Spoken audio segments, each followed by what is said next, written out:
प्रिय मित्रों, नमः संस्कृताय। आप सभी का आपके अपने प्लेटफॉर्म सावित्री सक्सेस पॉइंट पे स्वागत है। उम्मीद है आप सभी लोग स्वस्थ और अच्छे होंगे, पढ़ाई चल रही होगी ठीक ठाक। आज हम यूपीटीटी मॉडल पेपर 1 करेंगे। जो मित्र संस्कृत की तैयारी कर रहे हैं, संस्कृत से यूपीटीटी देंगे, उनके लिए ये क्लास बहुत ही महत्वपूर्ण साबित होगी। तो चलो हम आज प्रश्न करेंगे, क्योंकि यूपीटीटी में यहाँ से प्रश्न बनते ही बनते हैं। हम इस तरीके से 30 प्रैक्टिस सेट करवाएंगे। कितने? 30 प्रैक्टिस सेट। आपकी तैयारी को हम इतना मजबूत कर देंगे कि कोई भी प्रश्न आप देखेंगे तुरंत करेक्ट करेंगे। इतने सारे हम प्रश्न ही करवा देंगे। तो चलो शुरू करते हैं। पहला प्रश्न हमारा है, 1 नंबर का प्रश्न है, महेश्वर सूत्रों की संख्या कितनी है? महेश्वर सूत्रों की संख्या कितनी है? तो महेश्वर सूत्रों की संख्या कितनी है? Option A 10, option B 13, option C 14, D 42। तो महेश्वर सूत्रों की कितनी संख्या है? इसका सही उत्तर क्या होगा? इसका सही उत्तर सी होगा, क्योंकि महेश्वर सूत्रों की संख्या 14 है। कितनी है? 14। महेश्वर सूत्रों में स्वर को अच कहा गया। क्या कहा गया है? अच। व्यंजन को हल, व्यंजन को हल। का से लेकर ह तक सभी ये व्यंजन में आते हैं। स्वर कितने हैं? 9। व्यंजन कितने हैं? ये आप बताएंगे।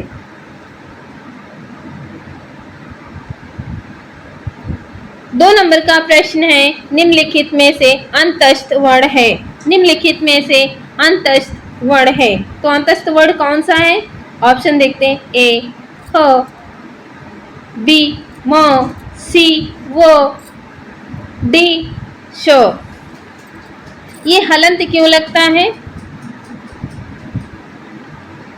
जब तक किसी भी वर्ण में ये हलंत नहीं लगता है, ये हलंत नहीं लगता, तो ये अधूरा ही रहता, आधा रहता है। क्या रहता है? आधा रहता है।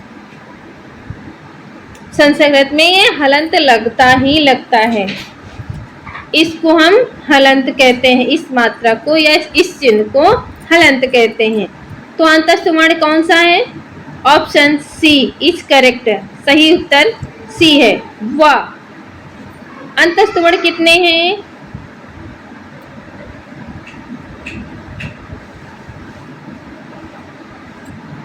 वर्ण कितने हैं? 4। आगे बढ़ते हैं। 3 नंबर का प्रश्न है, उपसर्गों की संख्या कितनी है? उपसर्गों की संख्या कितनी है? Option A 15, option B 22, option C 18, D 21। तो सही उत्तर क्या है? उपसर्गों की संख्या कितनी है? 22। कितने उपसर्ग हैं? 22। ज़्यादा समय न लेते हुए हम fast revision, fast practice set करेंगे, जिससे हमारा समय भी ना बर्बाद हो और हम प्रैक्टिस कर भी लें। और कमेंट बॉक्स में बताना कि आपसे कितने क्वेश्चन बने, कितने आपके उत्तर सही हुए।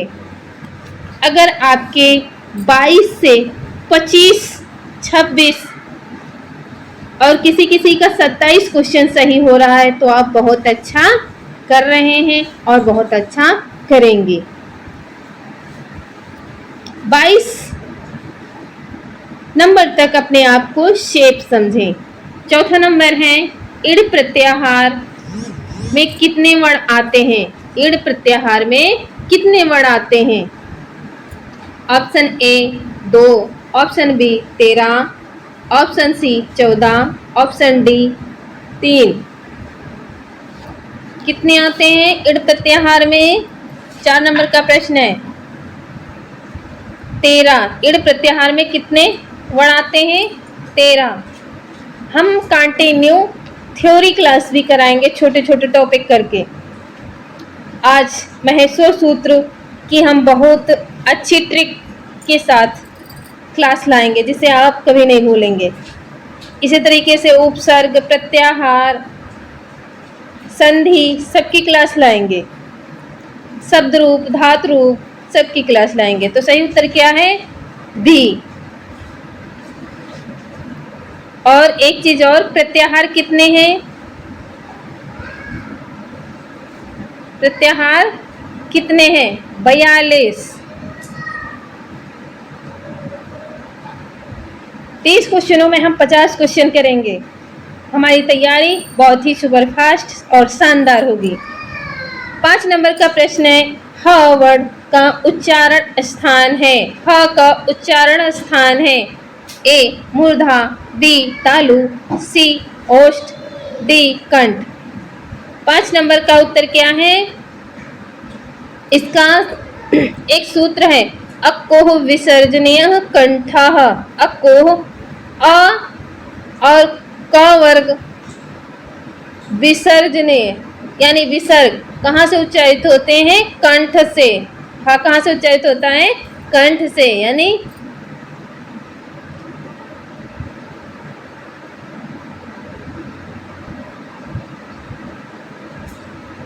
6 नंबर का प्रश्न है, निम्नलिखित में से कौन सा वर्ण महाप्राण नहीं है? निम्नलिखित में से कौन सा महाप्राण नहीं है? ऑप्शन ए स, बी ह, सी ख, डी य। तो महाप्राण कौन नहीं है? 6 नंबर का डी। डी महाप्राण नहीं है।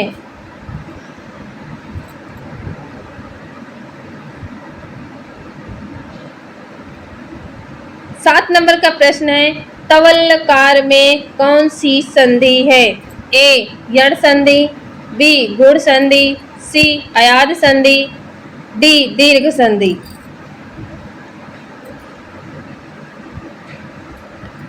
तवल्लकार में कौन सी संधि है? 7 नंबर ऑप्शन बी गुण संधि है। कौन सी? गुण संधि। संधि कितने प्रकार की होती हैं? 3।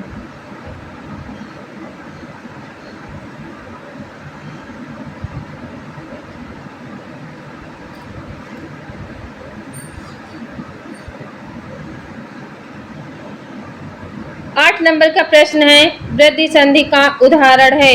ए अक्षौहिणी, बी रमेश, सी पावक, डी प्रजेत। सही उत्तर क्या है? 8 नंबर ए, क्योंकि अक्षौहिणी में डबल मात्राएं लगी है। डबल मात्राएं लगने वाला जहां पे लगी होती उसमें कौन सी संधि होती है? वृद्धि। जिस शब्द में एक मात्रा लगी हो वहां पर गुण संधि होती है। क्या होती है? गुण संधि। और जहां पर इस तरीके से बूंदियां रखी हो, बिंदी रखी हो, वहां पर विसर्ग संधि होती है। 9 नंबर का प्रश्न, लघु उर्मी शब्द का संधि विच्छेद होगा। लघु उर्मी का संधि विच्छेद होगा। 9 नंबर का प्रश्न है। ए लघु उर्मी, बी लघु उर्मी, सी लघु उर्मी, डी लघु उर्मी। सही उत्तर है लघु उर्मी। क्या? लघु उर्मी। अगले प्रश्न पर चलते हैं। 10 नंबर का प्रश्न है, नमः शब्द के योग में कौन सी विभक्ति होती है? नमः शब्द के योग में कौन सी विभक्ति होती है? नमः शब्द के योग में कौन सी विभक्ति होती है? ए चतुर्थी विभक्ति, बी द्वितीय विभक्ति, सी तृतीय विभक्ति, डी षष्ठी विभक्ति। नमा में शब्द के योग में कौन सी विभक्ति होती है? चतुर्थी।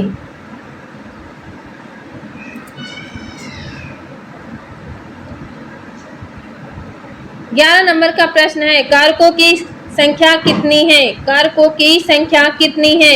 ए 5, बी 6, सी 7, डी 8। कारकों की संख्या कितनी है? 8।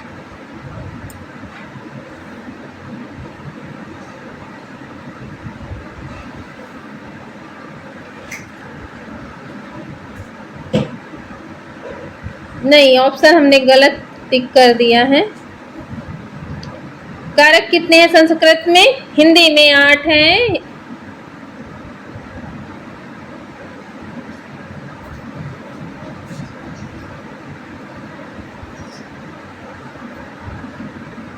और संस्कृत में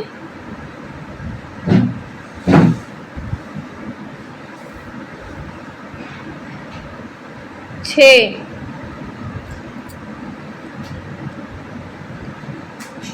संबोधन में मतलब यहाँ पर अभी हम आगे समझाएंगे आपको कि संस्कृत हिंदी में 7, 8 की जगह 7 भी लगाया जाता है, क्योंकि संबोधन में कौन सी विभक्ति लगाई जाती है? प्रथमा। 12 नंबर का प्रश्न है, 12 नंबर का प्रश्न है, संबोधन में कौन सी विभक्ति लगाई जाती है? ऑप्शन ए द्वितीया, बी तृतीया, सी चतुर्थी, डी प्रथमा। 12 नंबर का प्रश्न है, डी प्रथमा विभक्ति लगती है।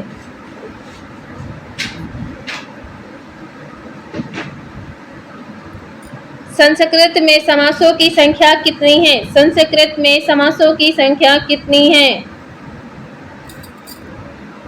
ए 7, बी 6, सी 8, डी 9। कितनी है? 6। समासों की संख्या कितनी है? 6।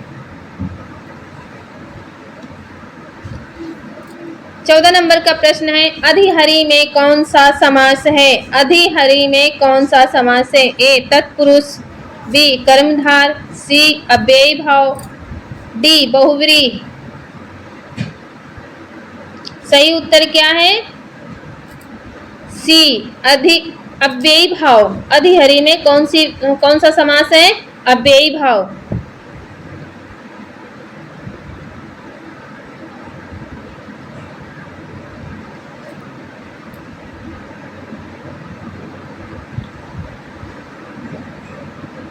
पंद्रह नंबर का प्रश्न है, पीताम्बरम में कौन सा समास है?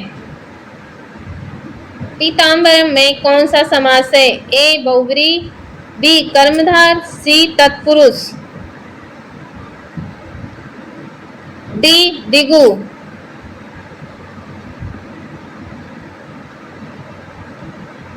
तो पीताम्बरम में कौन सा समास है? बी ऑप्शन सही है, कर्मधार।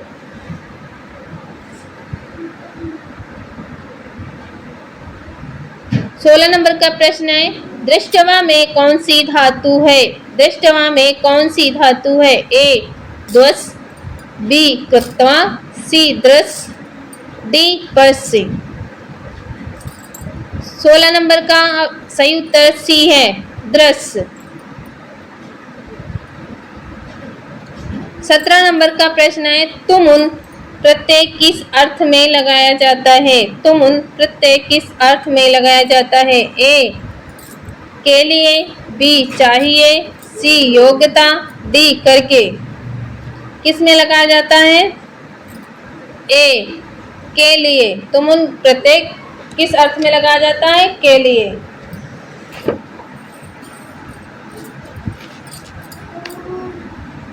अगला प्रश्न है 18 नंबर सूक्ति है, बहुत महत्वपूर्ण सूक्ति है। हितम मनोहरि चा दुर्लभ वचा दुर्लभम वचा। हितम मनोहरि च दुर्लभम वचा। हितम मनोहरि च दुर्लभम वचा। सूक्ति किस ग्रंथ की है? ए किरात अर्जुनियम, बी रघुवंशम, सी नीति शतकम, डी मेघदूत। तो किसकी है? रघुवंशम की।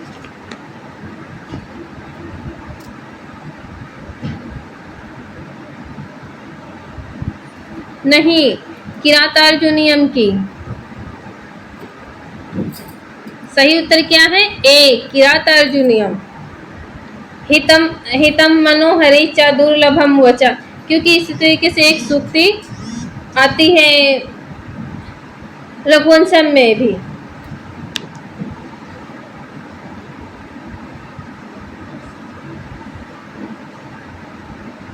उन्नीस नंबर का प्रश्न है, रघुवंशम महाकाव्य में कितने सर्ग हैं? रघुवंशम महाकाव्य में कितने सर्ग हैं?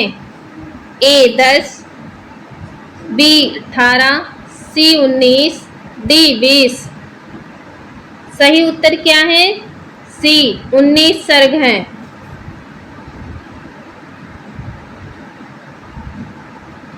बीस नंबर का है, प्रतिमा नाटकम किसकी रचना है? प्रतिमा नाटकम किसकी रचना है? Option A Kalidasa, B Bhasa, C Bhavabhuti, D Shriharsha. सही उत्तर क्या है? 20 नंबर का प्रतिमा नाटकम किसकी रचना है? यह भास की रचना है।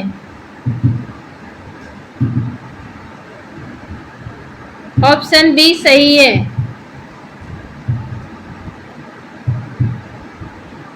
21 नंबर का प्रश्न है, राम शब्द का सप्तमी एक वचनांत रूप है?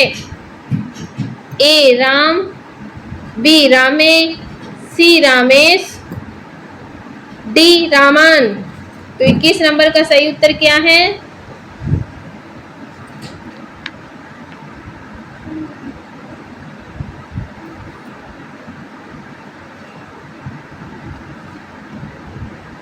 बी रामे। क्या? रामे।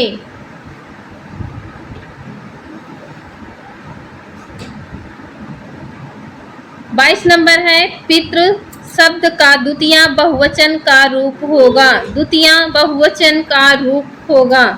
ए पितृन, बी पितृण, सी पितृन, डी पितृण। तो सही उत्तर क्या होगा? सी।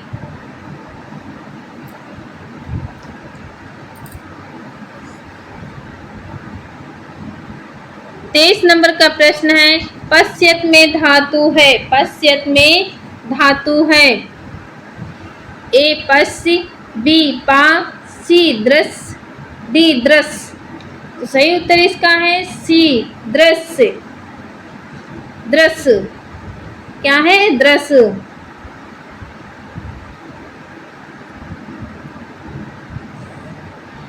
24 नंबर का प्रश्न है, द धातु लट लकार प्रथम बहुवचनांत रूप है?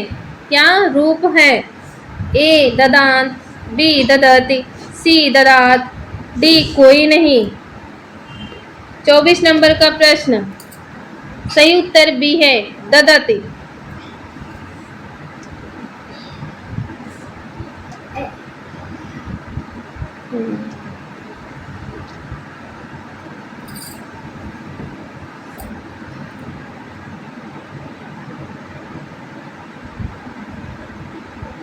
Sorry sorry sorry.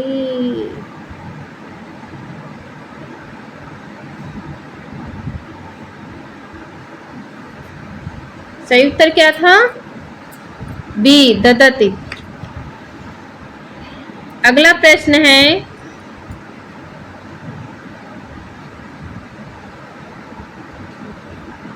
25 नंबर का, संस्कृत में लकारों की संख्या कितनी है? लकार कितने हैं? संस्कृत में लकारों की संख्या कितनी है?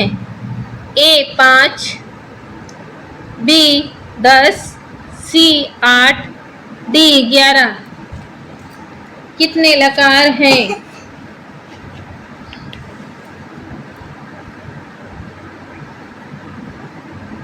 सही उत्तर ऑप्शन बी है, 10 लकारें हैं। 5 लकारें जबकि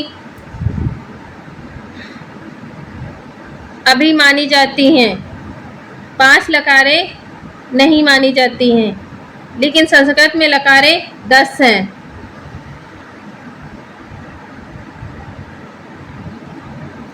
छब्बीस नंबर का प्रश्न है, कर्मवाच्य में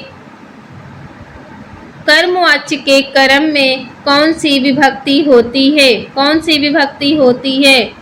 ए प्रथमा, बी द्वितीया, सी तृतीया, डी ए बी दोनों। सही उत्तर ए है, प्रथमा विभक्ति होती है। कर्मवाच्य के कर्म में कौन सी विभक्ति होती है? प्रथमा।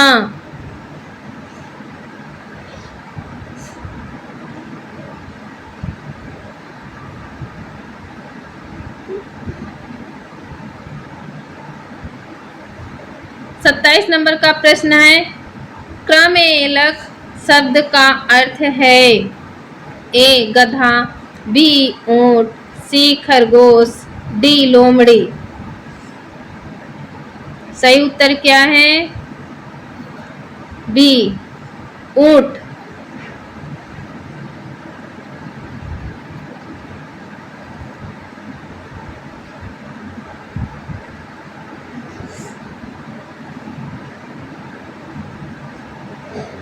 अट्ठाईस नंबर का प्रश्न है, प्रलय शब्द का विलोम है? प्रलय शब्द का विलोम है? ए अनुकूल, लोह, बी नाश, सी सृष्टि, डी विलय। तो क्या है सही उत्तर? 28 नंबर। सही उत्तर है 28 नंबर का सी सृष्टि।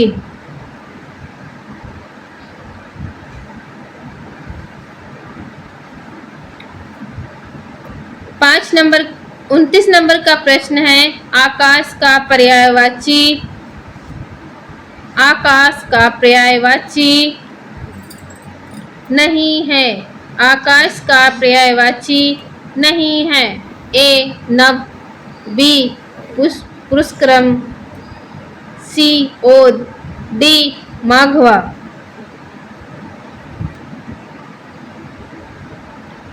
तो कौन सा नहीं है? 29 नंबर का डी माघवा।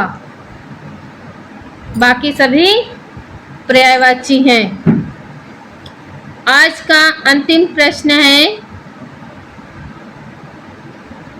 30 नंबर, भाषा कौशल के कितने प्रकार हैं? भाषा कौशल के कितने प्रकार हैं? ए 2, बी 4, सी 8, डी 10। तो सही उत्तर क्या है? 4। बाकी आप सभी लोग कमेंट में बताएंगे।